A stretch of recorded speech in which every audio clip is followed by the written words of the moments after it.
मराठीच्या पंचायत या विशेष कार्यक्रमामध्ये आपल्या सर्वांचं स्वागत। पंचायत या कार्यक्रमातून आपण नगरपालिका आणि नगर परिषदा निवडणुकांचा आढावा घेतोय। नागरिकांकडून, राजकीय विश्लेषक, समीक्षकांकडून ग्राउंड रियालिटी जी आहे ती समजून घेण्याचा प्रयत्न करतोय। आणि या पंचायत कार्यक्रमाच्या माध्यमातून आता आपण पोहोचलेलो आहोत दौंड शहरामध्ये। दौंड नगर परिषदेच्या 26 जागांसाठी मतदान जे आहे ते 2 डिसेंबरला येऊ घातलेलं आहे। दौंडकर काय म्हणतायत, दौंडच्या जनतेला कसा नगरसेवक नगराध्यक्ष हवा आहे आणि दौंड शहरामध्ये हवा कोणाची आहे, दौंड शहरामध्ये विकास कामं झाली आहेत का, हे सगळं आपण दौंडच्या नागरिकांकडून जाणून घेणार आहोत। काय सांगाल दादा, दौंडमध्ये हवा कोणाची आहे? नमस्कार। दौंडमध्ये नागरिक संरक्षण मंडळ, BJP, RPI, People Republican Party, PPA आणि मित्र पक्षाच्या वतीने 26 उमेदवार नगरसेवक पदासाठी दिलेले आहेत। आणि नगराध्यक्षासाठी मोनाली प्रमोदवीर यांची उमेदवारी जाहीर केलेली आहे। त्या वेल एज्युकेटेड आहेत, त्यांच्याकडे शहरासाठी विजन आहे। सुशिक्षित आणि शिकलेल्या नगराध्यक्ष असल्यामुळे त्या भविष्यात कुणाचं भावलं होणार नाही। राहुलदादा कुल, प्रेमसुखजी कटरिया यांच्या मार्गदर्शनाखाली शहराची बरीच कामं मार्गी लागतात आणि इथून पुढं दादा सगळं महाराष्ट्राचं मंत्रिमंडळ, अर्थ खातं इथून भरपूर निधी आणणार, त्याचा पुरेपूर शहरासाठी वापर होणार।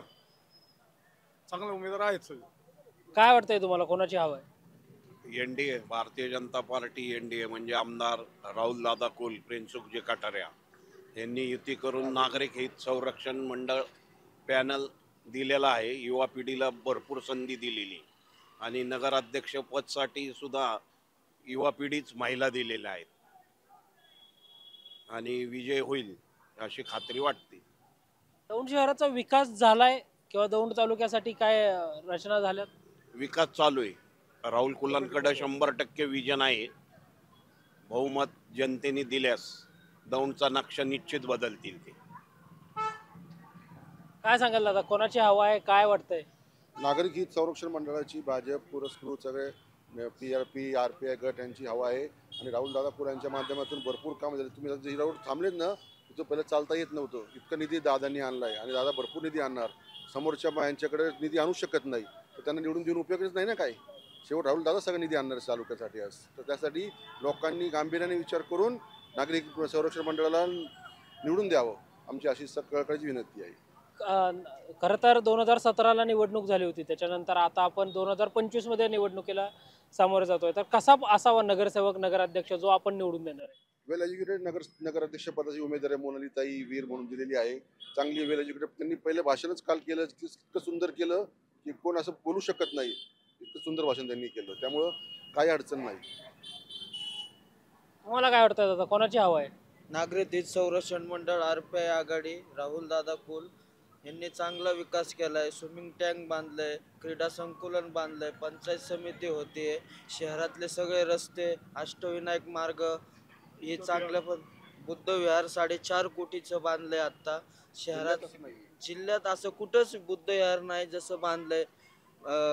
सरकारी हॉस्पिटल 100 बेडचं उद्घाटन होईल येणाऱ्या वर्षात, असा भरपूर विकास केलाय। प्रांत कार्यालय दौंडला आणलंय, पोलीस स्टेशन समोर आहे, नगरपालिका होती, आता येणाऱ्या वर्षभरात नगरपालिका सगळे नगराध्यक्ष निवडून दिलंय, तर भरपूर विकास होईल दौंड शहरासाठी। तुम्हाला कसा पाहिजे नगरसेवक नगराध्यक्ष? वीर, नागरिक हित संरक्षण मंडळाचे आमचे मोनालीताई वीर हे नगराध्यक्ष पाहिजे। दादा, निवडणुका येतात, निवडणुका जातात, जनतेचे प्रश्न मात्र तसेच राहतात। दौंड तालुक्यामध्ये विकास झालाय का? आता काय समस्यांना सामोरं जावं लागतंय? कुरकुम मोरीचा विषय होता, ते आदरणीय राहुलदादा कुल यांनी मार्गी लावलेला आहे आणि अंतर्गत रस्त्यांचा विषय होता विकास कामांचा, तो देखील राहुलदादा कुल यांनी मार्गी लावलेला आहे। आणि वेल एज्युकेटेड जे उमेदवार आहेत, सुशिक्षित उमेदवार आम्हाला वीरताई भेटलेले आहेत, ते प्रचंड बहुमताने विजय होतील आणि सर्व नगरसेवक हे नागरिक हित संरक्षण मंडळाचे आणि मित्रपक्ष आघाडी यांचे बहुमताने विजय होतील असा आम्हाला विश्वास आहे। कसा पाहिजे नगरसेवक नगराध्यक्ष? वेल एज्युकेटेड आणि विकासाची जी वृत्ती आहे ती त्यांच्यात चांगली पाहिजे की विकास कामाबद्दल एक कटिबद्ध पाहिजे ते. काय तुम्ही काय सांगाल दादा, कोणाची हवा आहे? नागरिक हित संरक्षण मंडळ, भाजप, RPI, आठवले साहेब गट, PRP कावडे साहेब गट यांची पूर्ण ताकदीने इतर लढाई लढत आहोत आम्ही, आणि आम्हाला विश्वास आहे की आम्ही ही लढाई जिंकू. तुम्ही म्हणजे कसा तुम्हाला नगरसेवक नगराध्यक्ष पाहिजे? शहरासाठीचं काय त्यांचं विजन आहे, असलं पाहिजे, काय वाटतंय? शहरासाठी भरपूर विकास होणार आहे राहुलदादा कुल यांच्या माध्यमातून. आणि पूर्वी जी दौंडची जनता म्हणायची की दौंड भकास आणि बारामती झकास, येणाऱ्या काळामध्ये दौंड झकास आणि बारामती भकास असा एक नारा आम्ही ठरवलेला आहे दौंडच्या जनतेने, आणि ते राहुलदादाच्या माध्यमातून पूर्ण आम्ही करू. दौंडचा विकास झालाय, भरपूर झालेला आहे. आता पहिले रस्ते तुम्ही बघा असे होते की आमचे पाहुणे रावळे यायचे ना दौंडमध्ये, तर म्हणायचे बाबा दौंडचे रस्तेच नाही, गाड्या घेऊन ना रेल्वेने यायचे. आता ते बिंदास गाड्या घेऊन येतात, मोठ्या मोठ्या 4 व्हीलर, कारण की त्यांना माहिती आहे की रस्ते चांगले झाले. काय दादा, काय वाटतंय? निवडणुकीला आपण 2 डिसेंबरला सामोरे जाणार आहोत. कोणाची हवा वाटते शहरात? दौंडमध्ये राहुलदादा कुल, नागरिक सुरक्षण मंडळाचे सर्वेस्वा मान्य प्रेमसुख कटारिया यांचा प्रादुर्भाव जास्त मोठा आहे. आणि आमदार दादा कुलांनी केंद्रात आणि राज्यातून भरपूर निधी, नगरपालिका असो ह्या माध्यमातून बरेच तालुक्याचा विकास काम त्यांनी केलेलं आहे. आज भरघोस निधी तालुक्याला आतापर्यंतच्या इतिहासात कधीही निधी दौंड तालुक्यासाठी आलेला नाही. तेवढा निधी आमदारांनी आपल्या तालुक्यासाठी आणि शहराच्या विकासासाठी आणलेला आहे. आता केंद्रात बी सत्ता आमच्या आमदारांच्या म्हणजे फडणवीस साहेबांची आहे, म्हणजे मोदी आहेत, आणि राज्यात फडणवीस साहेब आहेत, आणि खाली आमच्या इथे ग्रामीण भागात म्हणजे पुणे जिल्ह्यातील ग्रामीण भागामध्ये फक्त आमचे आमदार राहुल कुल आहेत. आणि ते जेवढीही निधी मागणी करू शकतात तेवढी निधी राज्य सरकार मान्य फडणवीस साहेब त्यांना देऊ शकतात. आणि त्यांच्या सत्तेमुळं नगरपालिकेत जर नागरिक हित संरक्षण मंडळ यांचा नगराध्यक्ष जर असला तर नगरपालिकेला भरघोस निधी मिळू शकतो, आणि शहराचा सर्वांगीण विकास हा आदरणीय राहुल कुल आणि आदरणीय प्रेमसुखजी कटारिया यांच्या नेतृत्वामध्ये होऊ शकतो. आणि भरपूर निधी म्हणजे इतका विकास काम कधी न पाहणारा विकास काम हा शहरामध्ये होऊ शकतो. पार्टीच्या पंचायत या विशेष कार्यक्रमाच्या माध्यमातून आपण पोहोचलोय दौंडमध्ये. दौंडमध्ये खरं तर 26 जागांसाठी निवडणूक होतीये. या ठिकाणी खरं तर सगळे महायुतीतले मित्रपक्ष एकत्र येऊन एक पॅनल जो आहे तो उभा करण्यात आलेला आहे. अपक्ष या निवडणुकीमध्ये सुद्धा रिंगणामध्ये असलेले आहेत. आणि बोर आपली दौंड नगरपालिका एकमेव नगरपालिका आहे जिल्ह्यातली की ज्याच्यामधली एकही जागा बिनविरोध झाली नाही. त्यामुळं दौंडकरांचा कौल नेमका कोणाला असणार आहे, दौंडकर नेमके कोणाला साथ देणार आहेत, हे आपण थेट दौंडकरांकडून जाणून घ्यायचं आहे. म्हणून आपण दौंड शहरामध्ये जे आहे ते आलेलो आहोत. काय सांगाल दादा, कोणाची हवा आहे दौंडमध्ये? दुर्गादेवी जगदाळे. का बरं, काय 2017च्या इलेक्शनमध्ये नगरपालिकेचे जे नगराध्यक्ष झालेले आहेत त्यांनी ज्या अजेंड्यावर निवडून आलेले आहेत त्या अजेंड्यामध्ये जे कामं पूर्ण केलेत ते 2 लोकांना दाखवले पाहिजेत. त्याच्यामुळे आता सुशिक्षित उमेदवार दिलेला आहे, त्यामुळे तेच निवडून येतील. दौंडचा विकास झालाय? नाही झालेला. मग तुम्हाला आता आपण जेव्हा नगराध्यक्ष नगरसेवक निवडून देणार आहोत 2017 नंतर, आता निवडणूक होती, त्यामुळे कसा पाहिजे नगरसेवक नगराध्यक्ष? सुशिक्षित पाहिजे, त्यांच्याकडे उद्दिष्ट पाहिजे, धोरण पाहिजे. दौंड शहराचं त्यांच्याकडे ब्लूप्रिंट पाहिजे. यांच्याकडे काहीच धोरण नाही. तुम्ही काय सांगाल दादा, कोणाची हवा आहे दौंडमध्ये? हवा म्हणण्यापेक्षा नगरपालिकेची निवडणूक ही स्थानिक प्रश्नावर होत असते. जर दौंड शहराचं नगरपालिकेचा विकासाच्या बाबतीत आणि निवडणुकीच्या बाबतीत विचार केला तर प्रस्थापितांनी या वेळेस राष्ट्रवादी काँग्रेस जे आहेत त्यांनी हे प्रस्थापित लोक आहेत, यांनी त्यांच्या घरातच उमेदवारी दिली. पूर्वी त्यांच्या मातोश्री नगराध्यक्ष होत्या, त्यांचे वडील नगराध्यक्ष होते, चुलते नगराध्यक्ष होते, आणि आता त्यांना उमेदवारी दिली. मागच्या 2017ला मेजॉरिटीने त्यांचं पॅनल आलं होतं. आमदार राहुल कुल आहेत, वरती महाराष्ट्र शासनामध्ये राज्य शासनात भाजपचं महायुतीचं सरकार आहे, केंद्रामध्ये मोदींचं सरकार आहे, आमच्या नगरपालिकेचं उत्पन्न फार कमी आहे आणि जर शहराचा विकास करायचा असेल तर त्याला राज्य शासनाकडनं निधी प्राप्त व्हावा लागतो आणि राहुल कुलनी भरीव निधी दिला, पण मागच्या बॉडीमध्ये नगराध्यक्ष नागरिक संरक्षण मंडळाचा होता आणि बॉडी राष्ट्रवादी काँग्रेसची, ज्यांना आता नगराध्यक्षाची उमेदवारी दिली त्यांची होती. 5 वर्षामध्ये हेवे दावे कुरघोड्याचं राजकारण वैतागून आमदार साहेबांनी जवळपास आत्ता निवडणुकीच्या 1 वर्षापूर्वी 60 कोटीचा निधी सार्वजनिक बांधकाम विभागाकडे वर्ग केला आणि आज शहरामध्ये जे तुम्हाला रस्ते आणि ज्या प्राथमिक सुविधा दिसतात त्या सर्व सुविधा ह्या आमदारांनी दिलेल्या फंडातून झालेल्या आहेत. ज्या प्रस्थापित लोकांकडे ही नगरपालिका होती त्यांनी एक काम कोणतं केलं की त्यांच्याकडे जेव्हा सत्ता होती त्या सत्तेच्या काळामध्ये त्यांच्या घरामध्ये 4 लोकांनी नगर अध्यक्षपद भूषवलेलं आहे. त्यांनी त्यांच्या नगराध्यक्षाच्या काळामधली यादी दाखवावी की आम्ही हे कामं केलेली आहेत आणि आम्ही भविष्यात एक करणार आहे. साधारण नगरपालिकेतून काम काय होतं, गोरगरिबांना मूलभूत गरजा, पाणी असेल, रस्ता असेल, लाईट असेल, ड्रेनेज व्यवस्था असेल, आरोग्याच्या सुविधा असेल, ह्या दिल्या पाहिजे.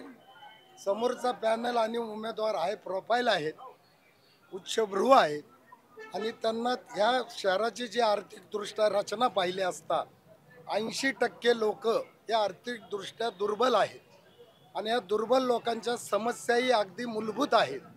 त्याची जाण असणारा तळागाळातला, ज्यांना त्याचे टच आहे, त्याच्या भावना आहेत, अशा लोकांनी जर हे पद नगरपालिकेची संस्थेचा कारभार केला तर त्याला ते फील होईल की बाबा या शहरातली कुटुंब कुठली आहेत, त्यांना कोणती कामं लागतात, त्यांच्या गरजा कुठल्या आहेत हे त्यांना कळलं पाहिजे. बेसिकली ज्या लोकांचा टचच नाही सर्वसामान्याच्या, त्यांच्याकडनं काय अपेक्षा करायची.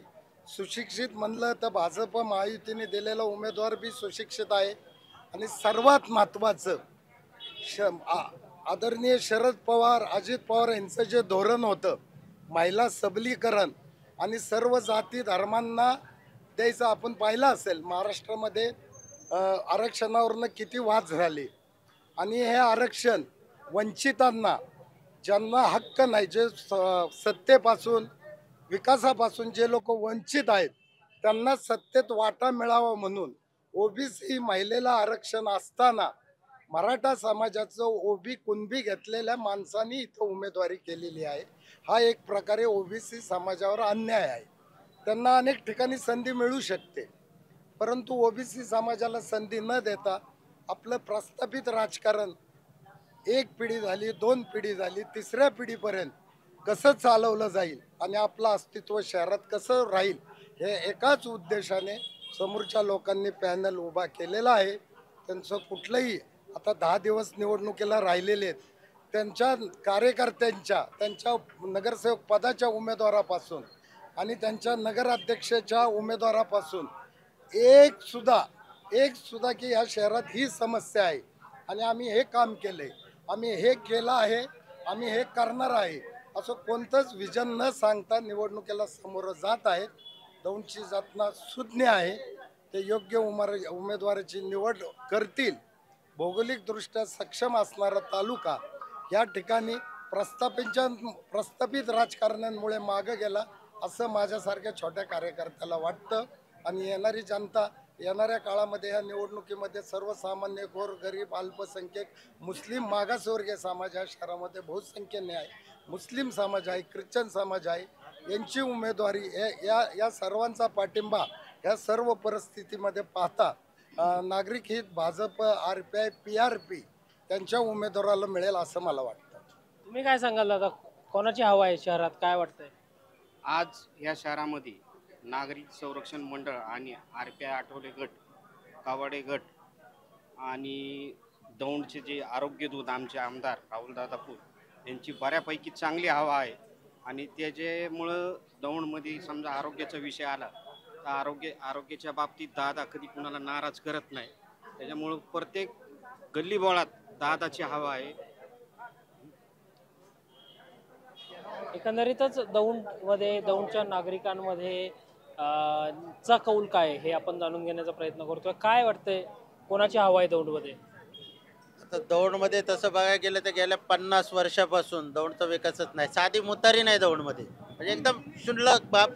जे आता सगळे लोक जे सांगतात की स्थानिक मुद्द्यावर स्थानिक स्वराज्य संस्थेच्या निवडणुका असतात, कचरा व्यवस्थापनचा प्रश्न आहे.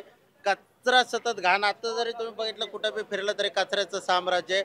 50 वर्षे एक हाती सत्ता असणाऱ्या व्यक्तींकडनं सुद्धा हे झालं नाही आणि विरोधकांनी बी त्यांना विरोध केला नाही. त्यामुळं आता जनता परिवर्तन बघती. नवीन नवीन तरुणांना ते उमेदवारी निवडून देतील. इतर दुसरे कुठले पक्ष असतील, अपक्ष असतील, यांनाच निवडून देईल असं मला तरी एक पत्रकार म्हणून बी, मी पण एक पत्रकार आहे, RTI कार्यकर्ता आहे, माहिती अधिकार कार्यकर्ता आहे, असं तरी मला वाटतं. पण शेवटी जनतेचा कौल आहे, जनता कुणाला देईल. आता प्रत्येक जण आपल्या कार्यकर्ता आपल्या नेत्याची वाहवा करतच असतो, त्याच्यात काय माझं दुमत नाही. पण दौंडचा विकास गेले 50 वर्ष झालेला नाही. मुतारी नाही, कुठलं कार्यालय नाही, सभागृह नाही. आता जे नगरपालिकेचं ऑफिस आहे ते टाउन हॉलमध्ये आहे, म्हणजे त्यांना सुद्धा स्वतःचं ऑफिस स्वतःचं नाही, ते स्वतः अतिक्रमणमध्ये. हे अशा अनेक मुद्दे की त्या मुद्द्यांना वाचा फोडण्याचं काम ना विरोधकांनी केलं ना सत्ताधाऱ्यांनी तर दाबण्याचं काम केलं आणि विरोधकांनी त्याला खतपाणी घालून त्यांना थांबवण्याचं काम केलं. विरोधक बोलतच नाही हो, बोललं पाहिजे ना. कुठलेच विकास काय मुद्दे काय काय विकास केला कळत नाही. कचऱ्याचा डेपो नाही आपल्याकडे साधा. एखाद्या व्यक्तीला 2 लाख रुपये महिन्याने ती जागा घ्यावी लागते, तो बी कधी कधी कचरा टाकू देत नाही, अशी परिस्थिती. आणि हे काहीच बोलत नाही. बोलणार कोण आहे ना? सामान्य जनतेने बोलायला गेलं तर त्याच्यावर दबाव, त्याच्यावर प्रेशर आहे. कुठं खोटे गुन्हे दाखल होतात. आता येणाऱ्या इलेक्शनमध्ये सुद्धा होतील, अनेक वेळा झालं, ह्याच्या मागं बी झालं, आता बी होतील. पण तरी सुद्धा माझं असं जनतेला आव्हान आहे आपल्या चॅनलच्या माध्यमातून की जनतेने आता निर्भीडपणे बोललं पाहिजे आणि मताच्या रूपातनं सत्ता परिवर्तन केलं पाहिजे. आता आमदार सुद्धा इथं 15 वर्ष आणि त्यांच्या घराण्यात गेली 35 वर्षे आणि त्यांच्या माध्यमातून सुद्धा आता पॅनेल आहेत. एवढे वर्ष असताना सुद्धा आमदारांनी दौंडला काय दिलं असं वाटत नाही. डेपो पडलेला आहे. 8 ते 10 वर्ष झाले हॉस्पिटलचं काम दौंड शहरामध्ये जे चाललंय ते बंद अवस्थेत आहे. काय करतात? 15-15, 20-20 वर्ष लागतंय. महसूल मंत्री तिथं वरडतात की 2-4 वर्षात व्हायला पाहिजे. मुख्यमंत्र्यांनी तिथं वरडले की तुम्हाला ठेकेदारांना एवढा उशीर का लागतो कामं करायला. जर साधं हॉस्पिटल, ग्रामीण हॉस्पिटल जर करता येत नाही, 100 बेडचं हॉस्पिटल आलंय, लोकांना बाहेरचे लोक, बाहेरच्या तालुक्यातले लोक येऊन त्याची सुविधा घेतात.